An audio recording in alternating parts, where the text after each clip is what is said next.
This podcast is brought to you by the School of Advanced Study, University of London. D'abord, je vous remercie de m'avoir invité à parler à ce séminaire. Effectivement, depuis 3-4 ans que j'y viens. Donc, alors, cette communication porte sur une partie seulement de mon travail de thèse, qui est une monographie de la firme Huntley & Palmers au Royaume-Uni, et donc au Royaume-Uni près de Londres. Donc, je travaille sur la période 1841-1976, et cette firme a commencé en 1841 avec le partenariat de deux Quakers, Joseph Huntley et George Palmer. Donc, même si la firme n'était pas la première historiquement, elle est devenue assez vite le leader national et pendant un temps le leader mondial dans la production des fancy biscuits, donc en français les biscuits fantasy, les biscuits sucrés surtout. Alors le nom de Huntley & Palmers est largement oublié aujourd'hui au Royaume-Uni, sauf par les personnes de plus de 40-50 ans en général. Parce qu'après plusieurs fusions et rachats, la firme a cessé de produire en 1991 et l'usine de Reading avait fermé ses portes 20 ans avant, en 1976. Donc c'est pour ça que je m'arrête en 1976. Donc mon travail porte sur plusieurs aspects de l'histoire des entreprises, mais j'ai choisi un aspect aujourd'hui qui est à la croisée entre histoire des entreprises, et histoire de la consommation, et plus précisément histoire de l'alimentation. Donc ce que je vais faire ce soir, c'est d'essayer d'évaluer la consommation des biscuits Huntley & Palmers, ou comme on les appelait parfois en France, des petits Palmer. Alors, il n'aura pas échappé au lecteur attentif que dans le titre, il y a aussi consommation, il y a aussi production, parce que il m'est parfois difficile d'évaluer la consommation réelle des biscuits, notamment à des périodes du 19e siècle où les études de marché n'existaient pas.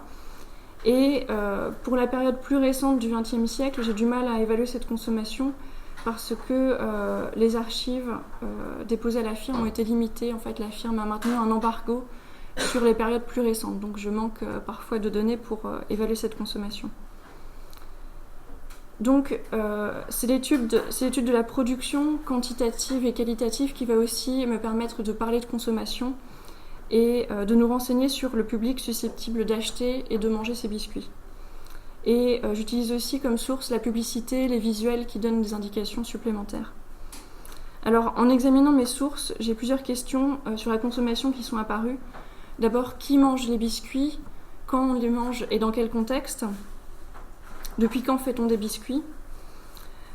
Comment les biscuits ont-ils évolué avec l'apparition de la mécanisation ? Huntley & Palmers ont été des pionniers. Et comment la consommation des biscuits a été affectée par cette transformation de la production ? Qui mangeait les biscuits ? Qui pouvait les acheter ? Qui était le cœur de cible des publicités, des stratégies de vente de l'entreprise ? Et dernière question, il y a eu au XXe siècle un phénomène de démocratisation des biscuits qui était accessible au plus grand nombre. Et en quoi cela a-t-il affecté l'avenir de la firme ? Alors, l'historiographie de la consommation apporte aussi des questions qui lui sont propres, notamment des liens entre consommation et identité, des questions sur le pouvoir du consommateur, sur les mécanismes de diffusion des produits et de popularisation des produits de luxe. Et cette historiographie pose aussi la question du pouvoir réel des consommateurs et aussi plus particulièrement des consommatrices à une époque où elles n'avaient pas toujours une indépendance financière, mais étaient les premières acheteuses. Et enfin, le champ des historiens de l'alimentation a aussi des questions propres, notamment ils s'interrogent beaucoup sur les menus des repas, la constitution des repas selon les milieux sociaux, et surtout pour les classes populaires dont il est plus difficile de se souvenir ce qu'elles mangeaient.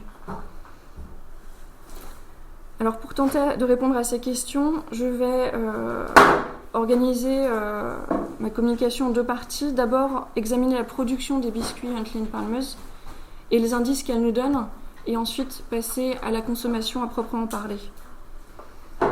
Alors, si les biscuits remontent à l'Antiquité, la production à plus grande échelle est plus récente, et en Angleterre, elle a répondu à un besoin précis qui était les besoins de la marine, Donc les biscuits sont une nourriture idéale pour les marins, notamment pour les longs voyages en mer. Donc les biscuits peuvent se consommer assez facilement, peuvent se conserver longtemps et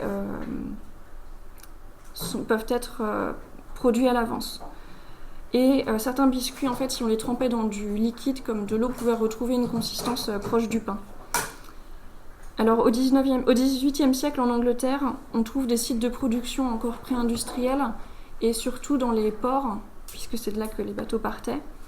Et donc la production reste artisanale, on a des machines mais essentiellement actionnées à la main et pas à la vapeur. Je pense que ça a marché là, il a détecté la prise jack. Oui. If you can remember when the summers were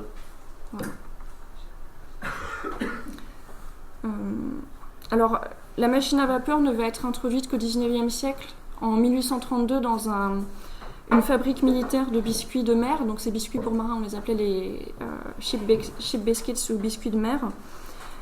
Donc, cette fabrique est à Gosport, près de Portsmouth. Et ensuite, un premier fabricant qui s'appelle Carr et qui est basé à Carlisle va reprendre le principe de machine à vapeur. Mais c'est vraiment George Palmer qui va apporter une innovation technique, puisqu'il va utiliser la force de la vapeur dans toutes les étapes de la production, le mélange, l'étalage, la découpe de la pâte et ensuite la cuisson. Donc il va inventer ses propres machines en collaboration avec des ingénieurs et parfois s'inspirer des techniques de l'imprimerie pour, par exemple, la découpe.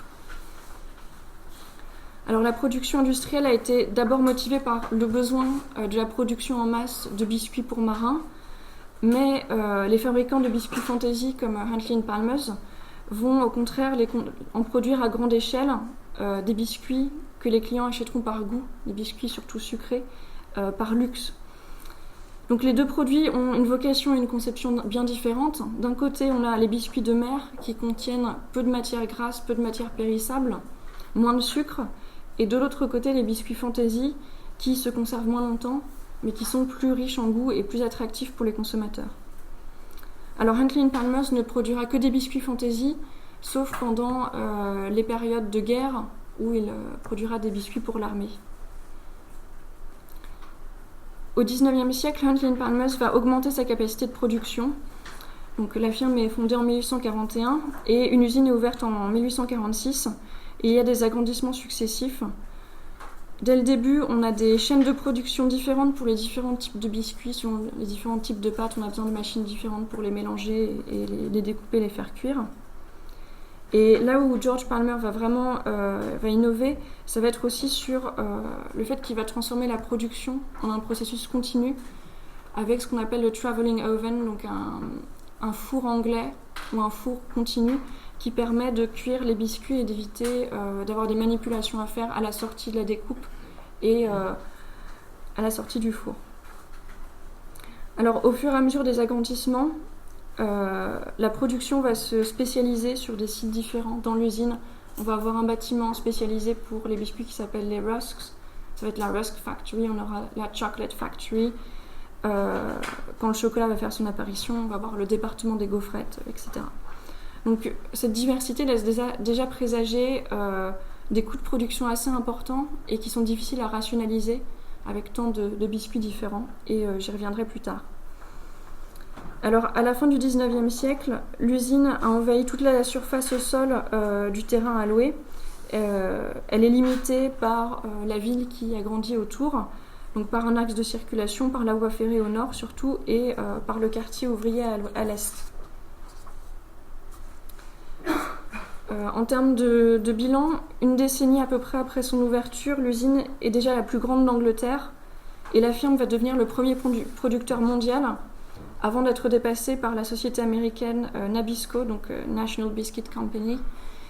Mais cette société est en fait une société qui a racheté des usines et des boulangeries, donc qui a plusieurs sites de production et qui peut donc produire beaucoup plus facilement que Huntley & Palmers, qui reste une firme familiale basée seulement à Reading. Huntley & Palmers reste le leader européen par contre, autant pour la quantité de production que pour la qualité, car il remporte des premiers prix aux expositions internationales de l'époque. Donc maintenant, je vais vous montrer la courbe de production des biscuits. Donc ça, c'est une courbe en tonnes. Les chiffres viennent de Tony Corley, qui est l'historien de la firme, et c'est moi qui ai fait la courbe. Alors la courbe de production permet de voir une augmentation rapide, donc depuis l'ouverture. Il me manque les données pendant une dizaine d'années, ça commence vers 1858. Donc une augmentation de la production, et ensuite une stagnation vers la fin du 19e siècle et jusqu'aux années 1920, parce que l'usine en fait a atteint sa capacité maximale de production. Et ce n'est que vers 1955 que l'usine va pouvoir produire encore plus, avec l'ouverture d'un site à Huyton, près de Liverpool. Et après cette époque, Huyton va produire à peu près 50% de la production totale de Huntley & Palmers. Et ensuite, on a autre chose qu'on peut remarquer, c'est une baisse soudaine de la production après la Seconde Guerre mondiale, donc pas pendant mais juste après. Donc pendant la Première Guerre mondiale, la firme va s'illustrer par la production de Army Biscuits, donc des biscuits pour l'armée, et ça lui permet pendant un temps d'échapper aux restrictions sur les matières premières, notamment la farine, le sucre et le beurre. Mais la firme est tout de même assez rationnée, et ces biscuits vont être moins bons, plus nourrissants, mais moins au goût des soldats. Par exemple, voilà, ça c'est un exemple d'Army Biscuit qui a été renvoyé par un soldat à sa famille avec la mention Have gone on hunger strike, see reason attached, mind your toes. Donc le gouvernement était peut-être satisfait par la livraison, mais les soldats l'étaient moins. Et donc on voit qu'après la guerre, la production décline, en fait elle est carrément divisée en deux. Et c'est dû aux restrictions sur les produits, notamment sur le sucre, car les restrictions mettent un certain temps avant d'être levées. Et à l'époque, il est aussi plus urgent d'utiliser la farine qui reste disponible pour faire du pain plutôt que des biscuits. Donc la firme va perdre en fait une partie de son marché international à ce moment-là, et plus tard va souffrir de la concurrence de fabricants plus récents et meilleurs marchés. Donc on voit bien qu'à part une phase de production encore là d'Army Biscuits pendant la Seconde Guerre mondiale, la firme met des décennies à se relever des conséquences de la Première Guerre. Alors, en plus de la production, il faut aussi s'intéresser un tout petit peu à la diffusion qui rend cette consommation possible. Alors Huntley & Palmers va avoir un réseau de revendeurs, des grossistes et des épiciers. Et Huntley & Palmers va assez vite comprendre l'importance du réseau de commercial travelers, donc des représentants de commerce qui vont bâtir ce réseau de revendeurs, en partie à l'étranger, en partie en Grande-Bretagne. Par exemple, pour l'étranger, ce sera un homme, Joseph Fleet, qui va être considéré comme très efficace et qui va coordonner les revendeurs sur le continent, c'est-à-dire l'Europe et la Méditerranée. Donc, initialement, au XIXe siècle, les représentants n'étaient pas attachés à une seule firme, mais servaient plusieurs firmes, et Huntley & Palmers va peu à peu engager ses propres représentants qui lui seront dévoués et qui seront plus efficaces. Donc c'est une stratégie qui va se révéler payante et permettre de trouver des acheteurs potentiels pour toutes ces tonnes de biscuits produites. Alors en plus de cette vision quantitative de la production, il y a un autre aspect qui va nous donner des informations sur la consommation, c'est un aspect plus qualitatif. Donc on voit bien qu'il y a beaucoup de variétés de biscuits différents. Donc ça, c'est 2 extraits de catalogue qui peuvent faire des dizaines de pages. On voit qu'on a des variétés sur la forme, sur le contenu. On a des biscuits avec du chocolat, avec des glaçages, des biscuits sucrés, salés, etc. Donc j'ai fait une étude des variétés de biscuits, en fait. Donc ce graphique montre, là ce n'est plus le tonnage, mais l'augmentation des variétés de biscuits différentes. Alors l'archive que j'ai consultée était des listes de prix pour le marché intérieur. Donc c'était les listes de prix les plus complètes. Et elles concernent une période d'environ 50 ans. En fait, je n'avais pas de liste pour la période qui suit 1906, peut-être parce que il y a eu un embargo dessus, peut-être parce que ces listes se sont transformées en catalogues en couleur, et dans ce cas-là, les dépouiller prendrait beaucoup trop de temps. Donc j'ai pris un échantillon de 6 listes. J'ai pris la première et la dernière, et ensuite j'ai essayé de trouver un intervalle d'environ 10 ans entre chaque liste que j'ai pris. Et j'ai compté les numéros, les variétés de biscuits, et surtout les ajouts et les retraits. Donc on voit que la firme ne cesse d'introduire des nouvelles variétés en fait. Au tout début, on en a un peu plus d'une cinquantaine. On a une augmentation de 40 variétés. Et pour les décennies suivantes, on a entre 60 et 70 variétés nouvelles qui sont ajoutées chaque année. Donc, pour vous donner une idée des listes, ça c'est la toute première. Donc ça tient sur une feuille avec les gâteaux en bas. Et les listes suivantes, en fait c'est un livret qu'on déplie avec une page de présentation et 3 pages pleines de biscuits. Et sur la dernière page, on a les biscuits dans des boîtes spéciales et les gâteaux.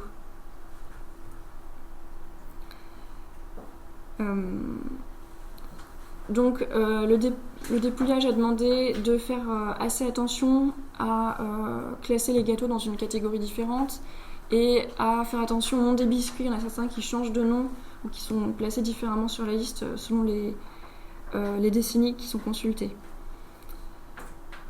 Donc on voit qu'il y a plusieurs ajouts, que les ajouts après stagnent vers 60-70 ajouts par décennie.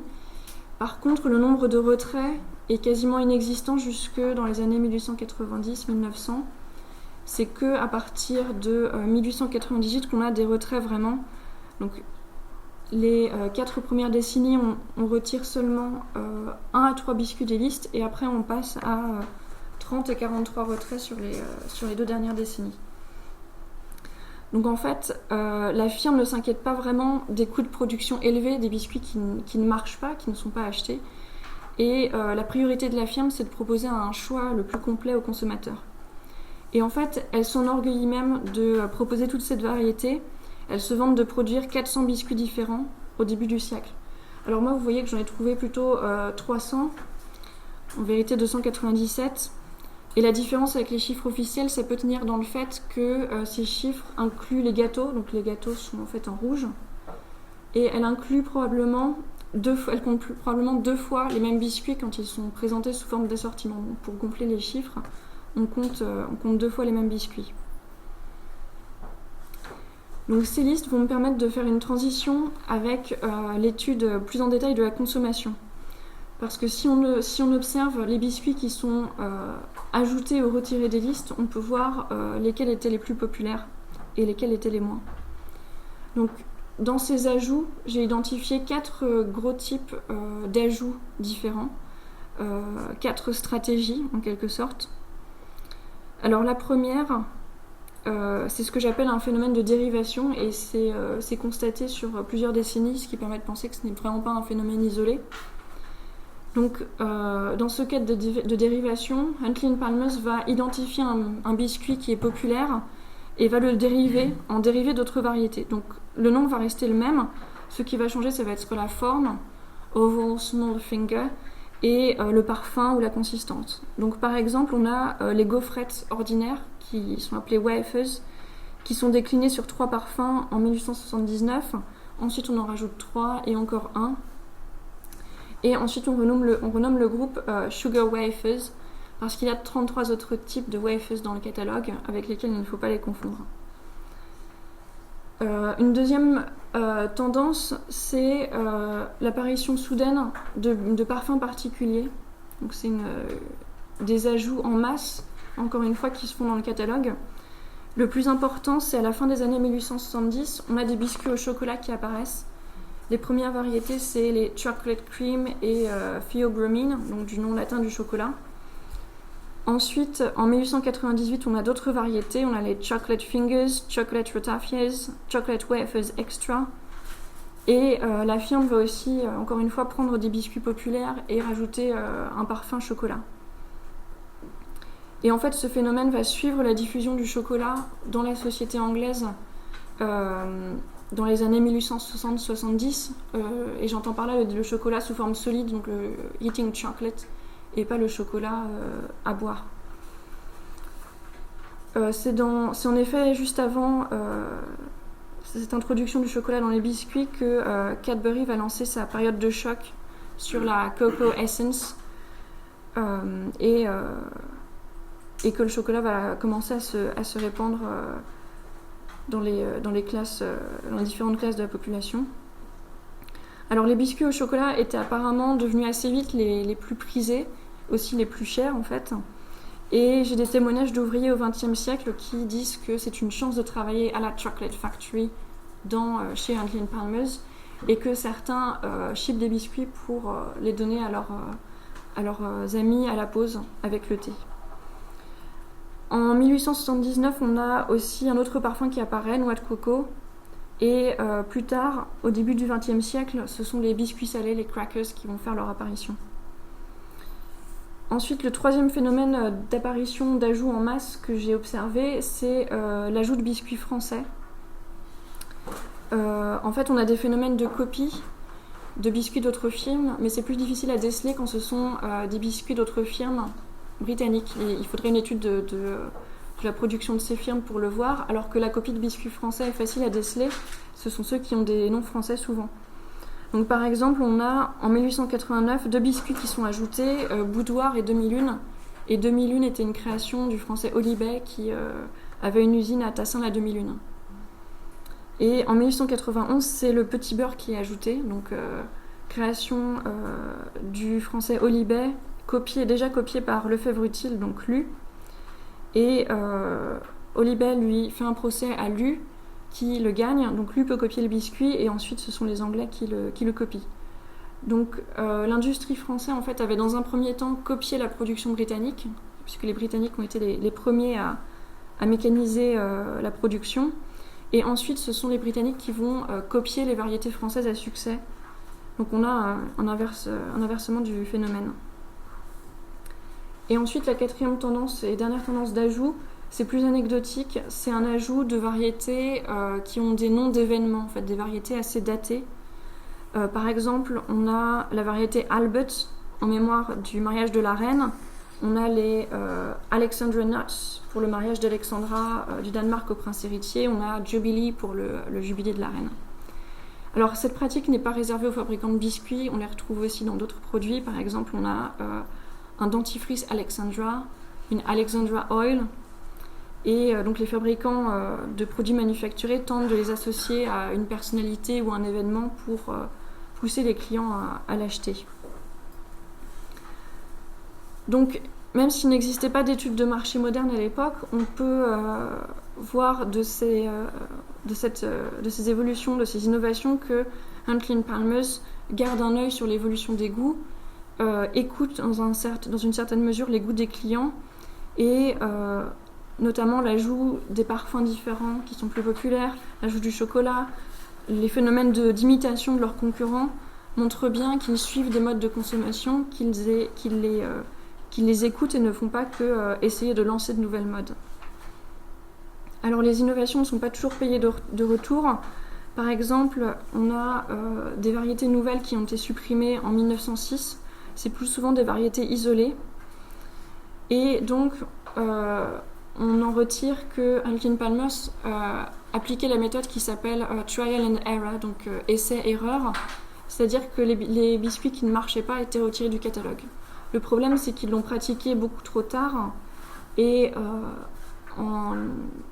sur des quantités de biscuits assez limitées, on en a seulement une cinquantaine qui sont supprimés.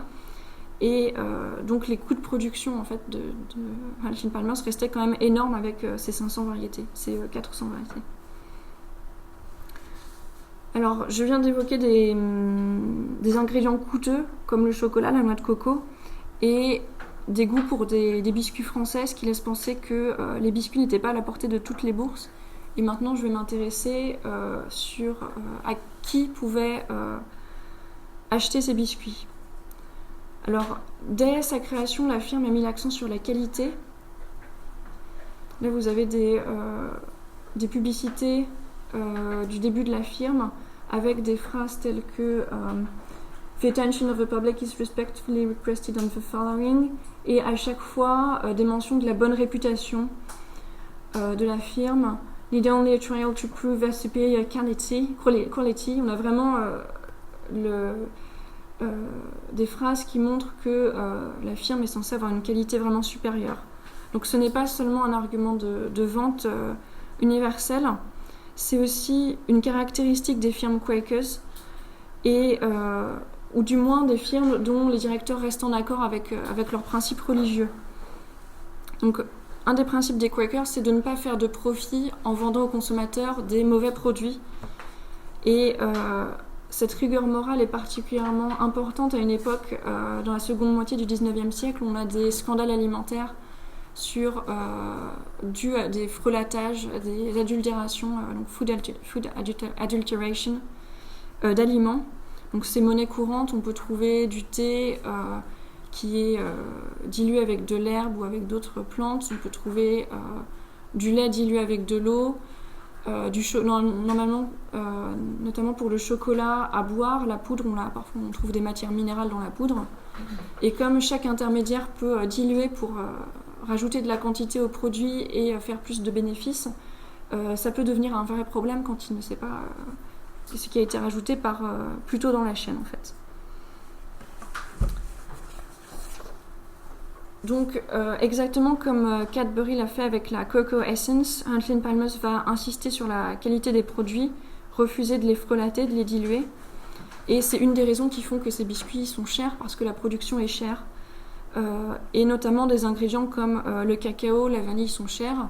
Et au début du XXe siècle, on a même un trafic de gousses de vanille qui se met en place dans l'usine. Donc des ouvriers détournent des gousses pour les vendre en dehors et faire du profit. Donc, au vu de ces coûts de production, qui peut manger les biscuits de Huntley & Palmers ? Alors, a priori, la grande majorité des employés ne peut pas les manger, ce qui semble confirmé par une étude faite en 1912 par l'économiste Arthur Lyon Bowley. En fait, cette étude est motivée par un conflit qui a éclaté juste l'année d'avant, en 1911, entre les salariés et la direction. Et lors de ce conflit, les socialistes de la ville ont mentionné les bas salaires de l'usine, et Bowley a fait une étude de la ville de Reading pour essayer de confirmer ou d'infirmer ces revendications. Donc Bowley étudie un échantillon représentatif de la ville de Reading, et en fait, comme une grande partie de la population active masculine est employée à l'usine, cela reflète assez bien les salaires de l'usine.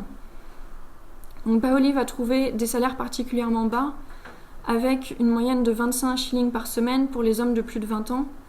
Et il va même remarquer que c'est légèrement en dessous du salaire moyen de York en 1899, dans l'étude de Rowntree, fondatrice sur la pauvreté. Et cette moyenne est aussi en dessous de la moyenne nationale, et Bowley conclut qu'environ un quart des foyers de Reading sont dans une situation de pauvreté extrême. Donc là, on parle des ouvriers non qualifiés, puisque les ouvriers qualifiés, les contremaîtres, les employés de bureau, eux avaient des salaires plus élevés et pouvaient s'acheter des biscuits. Alors les ouvrières et les enfants, bien sûr, sont moins payés que les hommes, donc elles avaient encore moins pour les acheter. Pour indication, la firme compte 5000 employés à son apogée, et ce sont en majorité des hommes. Ce n'est que dans les années 1930 que la firme emploie plus de femmes que d'hommes. Alors, le salaire dans la firme, Huntley & Palmers indique qu'il est de 23 shillings en moyenne pour les ouvriers adultes, et qu'aucun n'est payé moins de 19 shillings, mais les sources de l'époque, les sources socialistes, démentent ces faits, ont interrogé des employés et disent que certains sont payés moins de 19 shillings. Alors paradoxalement, en fait, ces employés peuvent manger des biscuits parce qu'on leur donne, à la fin de chaque semaine, on dit qu'ils sont payés 2 livres, 1 livre en argent, 1 livre en biscuits. Mais ces biscuits qu'on leur donne, c'est des biscuits cassés, même en français on les appelle des broken. soit des biscuits cassés, soit des biscuits trop cuits, qui sont les rebuts en fait de la production, qui ne peuvent pas être vendus. Et quand il n'en reste pas assez pour donner à tout le monde, on prend des biscuits normaux, on les casse. Donc l'ouvrier ne doit pas manger les mêmes biscuits que les classes aisées, que ceux qui ont payé le prix cher. Donc on les casse aussi pour éviter qu'ils les revendent et fassent du profit sur ces biscuits. Alors, au début du siècle, les biscuits les moins chers sont à 6 pence la livre, donc ça correspond à un demi-shilling. Mais quand le salaire est de 25, voire même de 30 shillings par semaine, et qu'une bonne partie du salaire passe dans le loyer et l'alimentation de base de la famille, un demi-shilling reste une somme importante qu'on ne peut pas forcément dépenser dans des biscuits. Des historiens de l'alimentation, notamment John Burnett, estiment que la période de 1873 à 1896 a été plutôt favorable aux classes populaires, mais que dans la période suivante, même si les salaires ont augmenté, les prix de la nourriture ont augmenté plus vite. Donc en fait, les ouvriers n'ont pas forcément un grand pouvoir d'achat non plus. Alors ce même historien Burnett, qui est spécialiste de l'histoire de l'alimentation, estime qu'il n'y a pas de régime type pour la classe ouvrière. Il insiste bien sur le fait que les ouvriers qualifiés peuvent se payer éventuellement des choses plus chères, mais qu'une grande partie de ces classes populaires est mal nourrie. Et d'ailleurs, le gouvernement va mesurer l'ampleur du problème au début du XXe siècle et la fin du XIXe avec la guerre des bourgs et beaucoup de volontaires qui se présentent pour la guerre qui vont être réformés pour rachitisme. Alors Burnett estime que pendant les périodes de prospérité, les classes populaires vont plutôt favoriser des achats de produits essentiels comme la viande, le lait, le pain, les œufs, et le luxe va être plutôt de s'offrir du thé, ce que les classes moyennes d'ailleurs ne vont pas s'empêcher de critiquer en considérant que le thé n'est pas nourrissant, que les classes populaires ne font que les copier. Donc Burnett explique cela en disant que le thé c'est une boisson chaude qui peut transformer un repas assez pauvre avec juste du pain et de la viande froide en un repas chaud. Donc si la famille acquiert plus d'argent, la priorité ça va être d'acheter du thé, de la viande, pour les hommes qui travaillent surtout, ou parfois on constate ça aussi des produits peu nutritifs, mais qui font saliver les plus démunis comme du bacon par exemple. Donc les biscuits n'apparaissent pas du tout dans les régimes types de la classe ouvrière qui sont établis par les historiens de l'alimentation, donc Burnett, mais aussi Derek Oddy et Derek Miller. Et ils estiment que de toute façon les aliments les plus chers comme le sucre et le thé faisaient plutôt office de condiments, on en achetait peu et ça donnait un parfum, un régime sinon assez peu varié. Donc les biscuits Huntley & Palmers n'y avaient a priori pas leur place. Mais il est possible que les familles les plus démunies aient quand même mangé des biscuits. Donc comment ça s'explique-t-il ? Simplement parce que certaines familles pouvaient faire des biscuits elles-mêmes. Et on a des exemples dans les familles des deux fondateurs, Huntley et Palmer, qui n'étaient eux-mêmes pas forcément très riches à toutes les époques de leur vie. Et dans chaque famille, on a une femme qui faisait des biscuits. Et l'une d'elles achetait les ingrédients et utilisait le four de l'école de son mari et ensuite revendait les biscuits au marché. Donc les enfants pouvaient en manger et on peut penser que des familles assez populaires pouvaient sur le marché trouver des biscuits beaucoup moins chers que ceux produits par Huntley & Palmers. Donc ce genre d'activité s'appelle autoconsommation, donc on consomme ce qu'on fabrique quand c'est fabriqué dans la famille. Et ça échappe au recensement historique. C'est pour ça que je tenais à le dire. Même si les biscuits n'apparaissent pas dans les régimes alimentaires types, ils pouvaient quand même s'y trouver de temps en temps.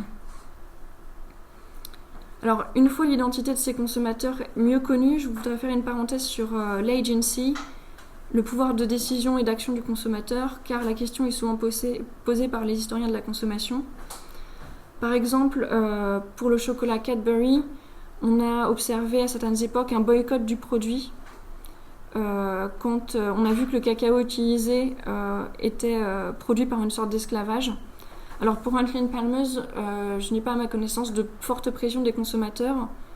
Le seul épisode qui y ressemble, c'est lors du conflit de 1911. Certains ouvriers font grève et les socialistes de la ville qui organisent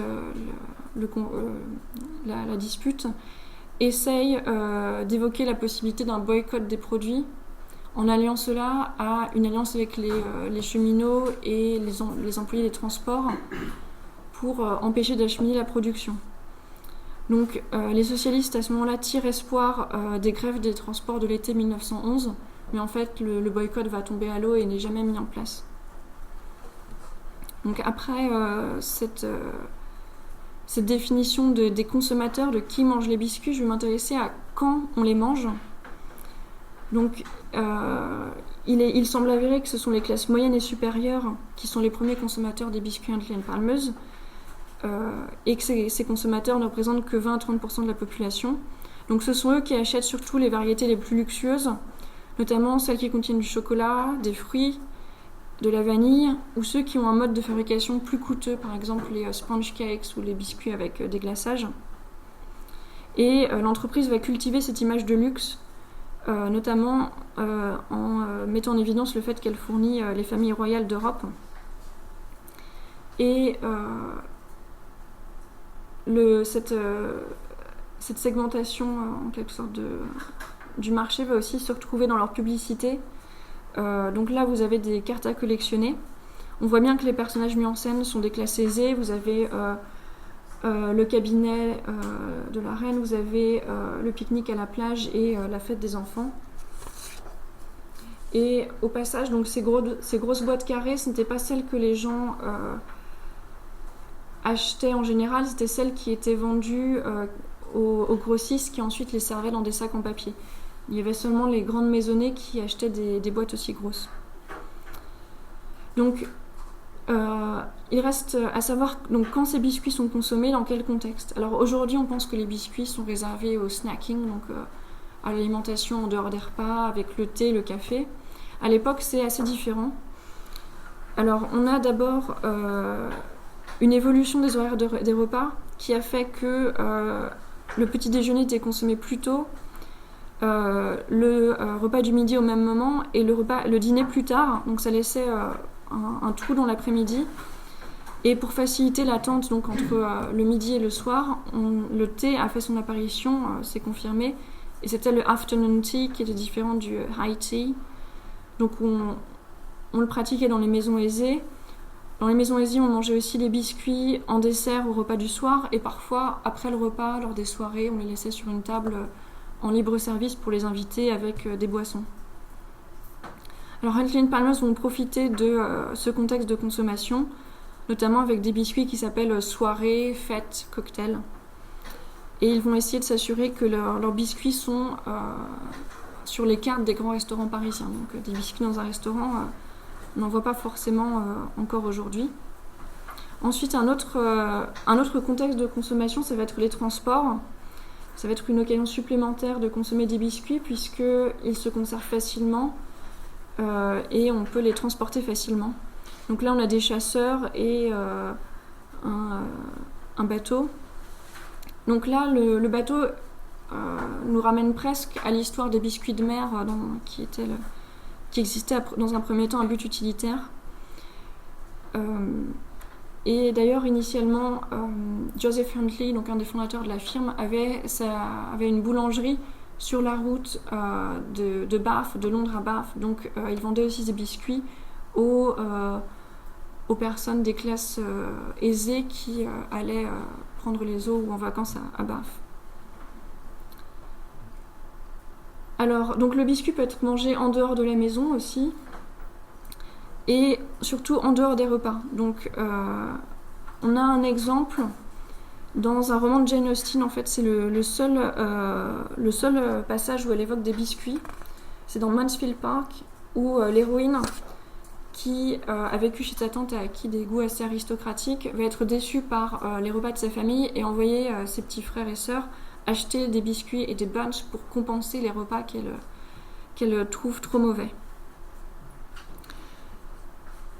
Ensuite, on a encore un contexte qui est particulièrement favorisé, un contexte de consommation qui est particulièrement favorisé. Ça va être les contextes associés aux enfants.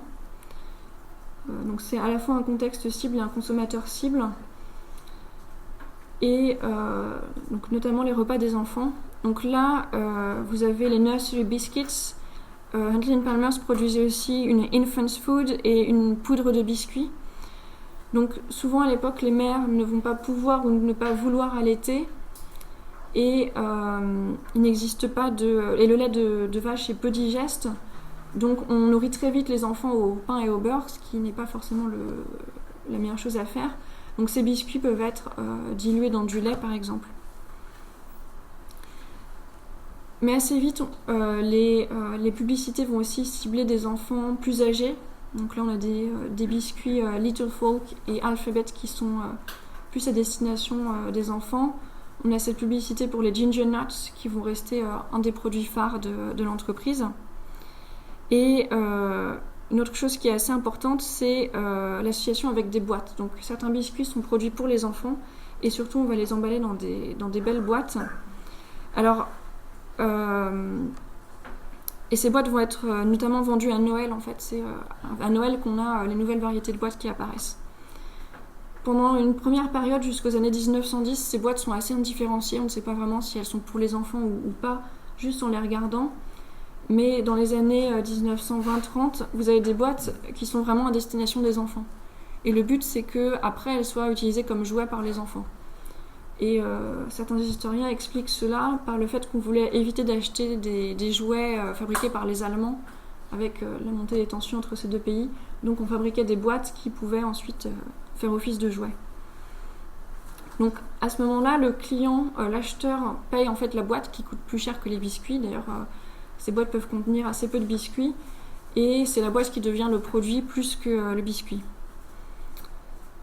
Et il y a une donnée assez intéressante qu'on peut avoir indirectement sur la consommation des boîtes et c'est une donnée qui est donnée par les collectionneurs de boîtes. Certains ont constaté qu'ils trouvaient des boîtes de biscuits dans les régions où il y avait une forte densité, une forte proportion de classes aisées. Donc l'historien en question n'est pas plus précis. Mais il dit que dans le nord de l'Angleterre, on en trouve moins. Et on trouve par contraste des boîtes de tabac, des boîtes de confiserie et des boîtes d'aliments moins coûteux. Donc en fait, les classes plus populaires et en tout cas les régions plus pauvres étaient moins consommatrices de ce genre de boîtes. Enfin, j'ai un dernier type de consommation qui mérite d'être noté, qui est en marge du concept de biscuit fantasy de Fancy Biscuits. C'est la consommation à but médicinal. Ça, c'est une chose qui existait depuis le XVIIe siècle. Des biscuits ont été inventés par les docteurs Abernethy et Oliver. Et c'était des variétés qui étaient censées faciliter la digestion. Donc ça va être repris par tous les fabricants de biscuits. Aujourd'hui, on appellerait ça des aliments santé ou des alicaments. Les fabricants, dont Huntley & Palmers, vont essayer de convaincre des médecins de cautionner ces biscuits et de leur faire publier des avis censés être médicaux dans des journaux médicaux. Donc cette stratégie a aussi été utilisée pour vanter les mérites du thé et du chocolat. Donc c'est rien de nouveau pour les biscuits.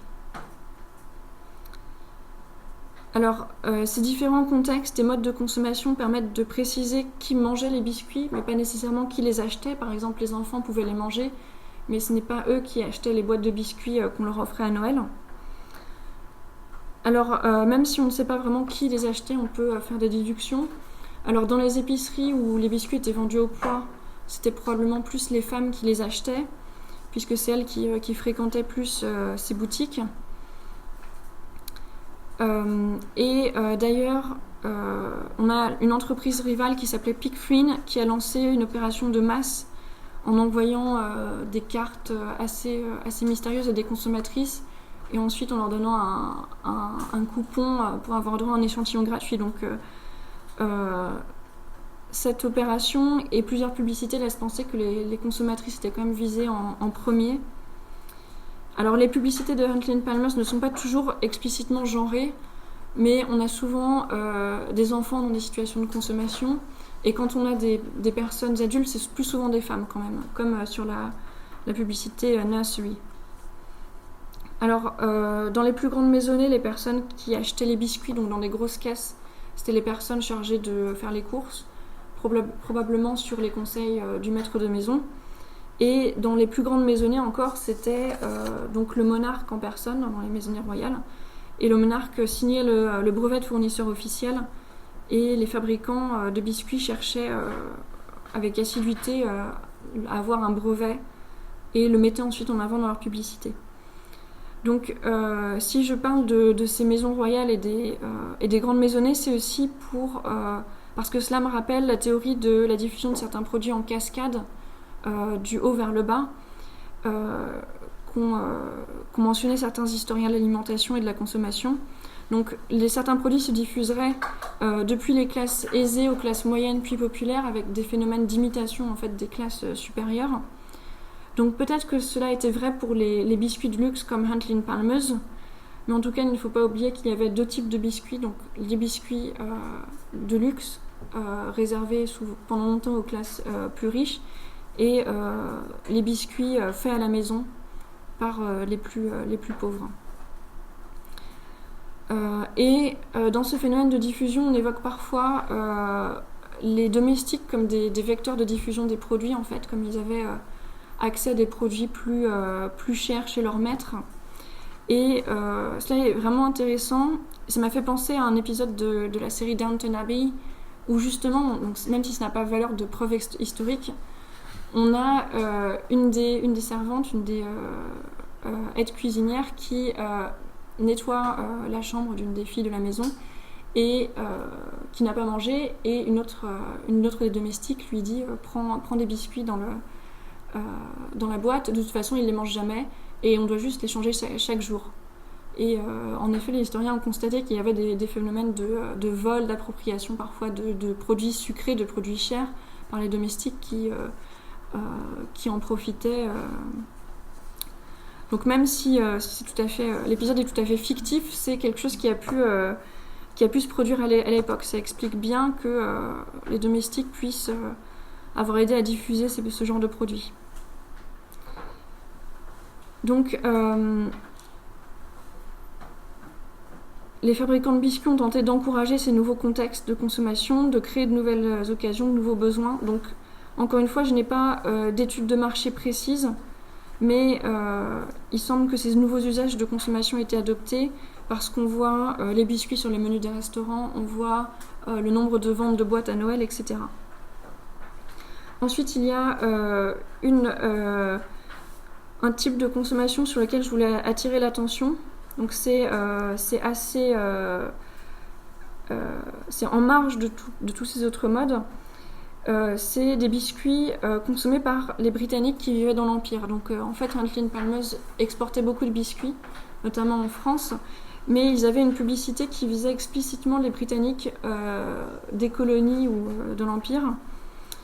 Donc là, vous avez des Britanniques qui trouvent des biscuits Huntley & Palmer's sur un marché indien. Il y a un domestique indien qui en sert. Donc dans ces publicités, les biscuits Huntley & Palmer's vont être présentés comme la quintessence du goût anglais et du bon goût. C'est des biscuits pour toutes les bonnes occasions. C'est des biscuits qui font le lien avec le pays natal et avec la royauté aussi.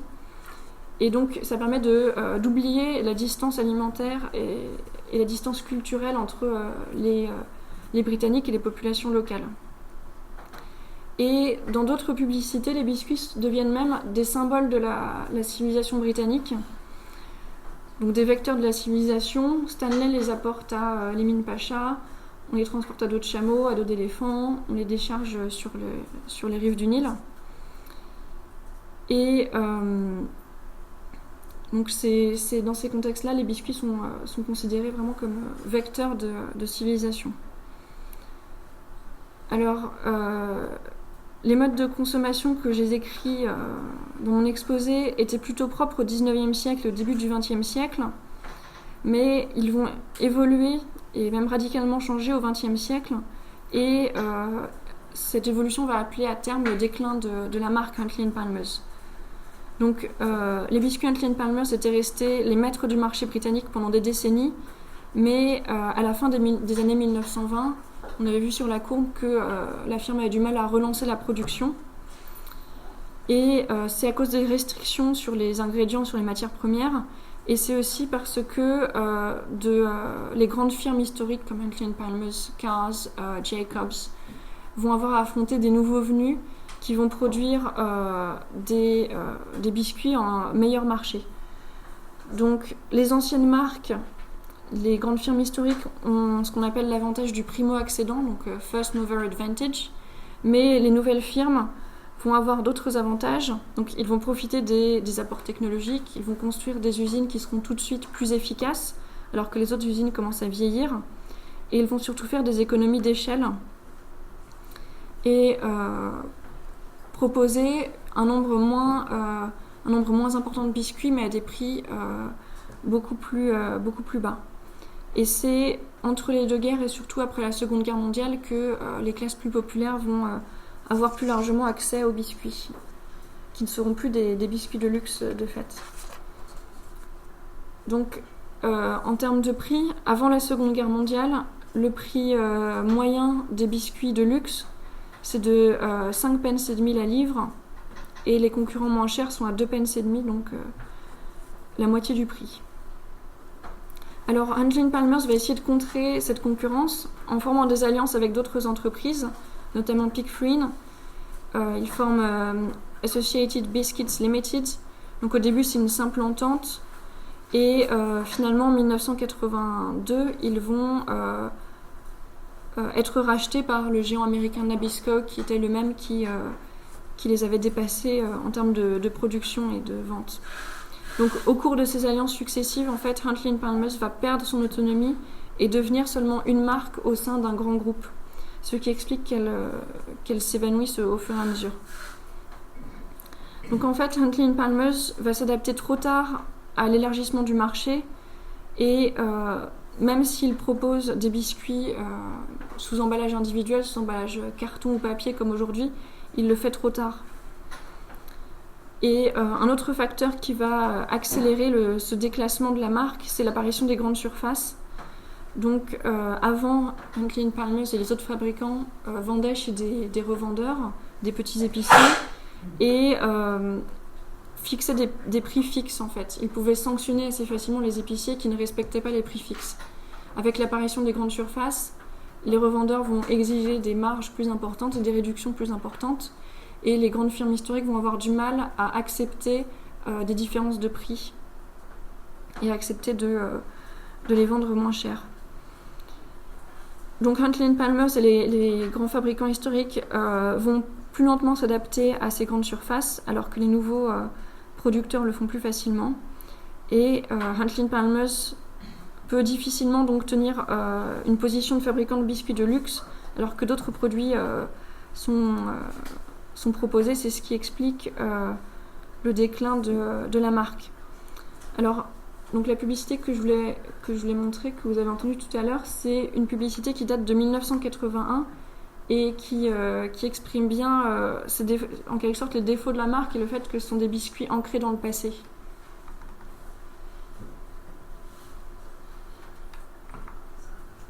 If you can remember when the summers were longer and warmer, we had pound shillings and pence and guineas.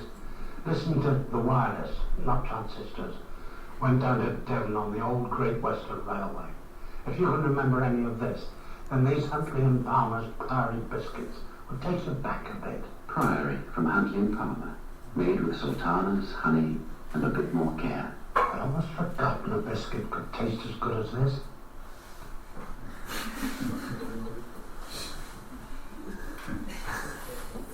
Et alors à titre de comparaison, en fait, en France, on a aussi la marque de biscuits Olivet qui a connu un destin assez similaire à Huntley & Palmers et dont aujourd'hui, en effet, on ne se souvient pas du tout.